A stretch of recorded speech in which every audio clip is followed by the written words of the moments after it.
बिल्लाहि मिनश्शैतानिर्रजीम बिस्मिल्लाहिर्रहमानिर्रहीम। नाज़रीन, मेरे बयान का आज का जो मौजू है वो नमाज के बारे में है।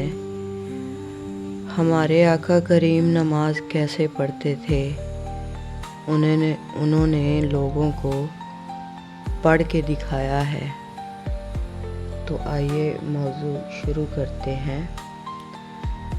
सरकारे दो आलम सल्लल्लाहु अलैहि वसल्लम की किताब ज़िंदगी के एक एक वर्क को पढ़ जाइए। आपने जो कुछ फरमाया इस पर मनो अन अमल करके भी दिखाया, बल्कि दूसरे से अगर एक पाव भर अमल का मुतालबा किया तो खुद उस पर शेर भर अमल करके दिखाया। नमाज की तालीम दी तो फरमाया, इस तरह नमाज पढ़ो जिस तरह तुम मुझे नमाज पढ़ता हुआ देखते हो। वज़ू की तालीम दी तो खुद वज़ू करके कहा कि इस तरह वज़ू करो जिस तरह मैं वज़ू करता हूँ। लोगों को 5 वक्त की नमाज़ों का हुक्म दिया, मगर खुद 8 वक्त नमाज पढ़ते थे। आम लोगों पर तो शब व रोज़ में 17 रकतें फ़र्ज थी, लेकिन इस्लाम का ये दाई हर रोज़ कम व बेश 50-60 रकतें अदा फरमाता। फिर इन रकतों में क़याम इतनी देर फरमाता कि पाए मुबारक मतोरम हो जाते। रुकू में इतनी देर झुका रहता कि देखने वाले कहते कि शायद सजदा करना भूल गए हैं। मुसलमानों को रोज़ों का हुक्म दिया तो आम मुसलमानों पर साल में 30 रोज़े फ़र्ज़ किए, लेकिन इस्लाम के इस पैगंबर की अपनी कैफियत ये थी कि कोई हफ्तावार, कोई महीना रोज़ों से खाली ना जाता।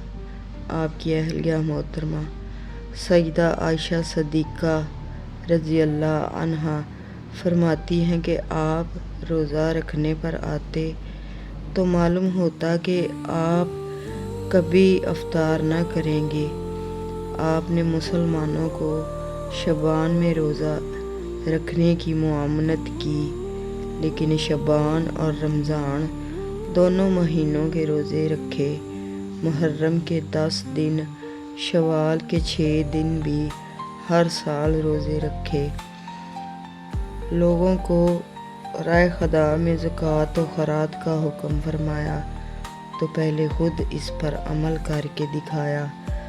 सैयदा खदीजा सलामुल्लाह अलैहा से निकाह के बाद उनकी पूरी दौलत अल्लाह के रास्ता में तकसीम कर दी।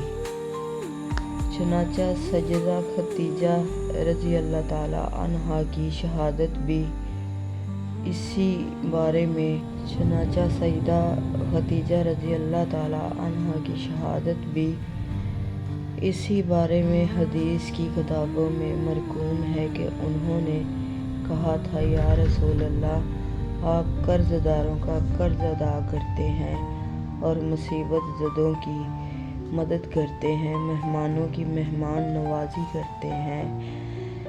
सैयदना इब्ने अब्बास रज़ी अल्लाह अन्हो भी फरमाते हैं कि आप तमाम लोगों से ज़्यादा सखी थे और सबसे ज़्यादा सखावत आप रमज़ानुल मुबारक में फरमाते।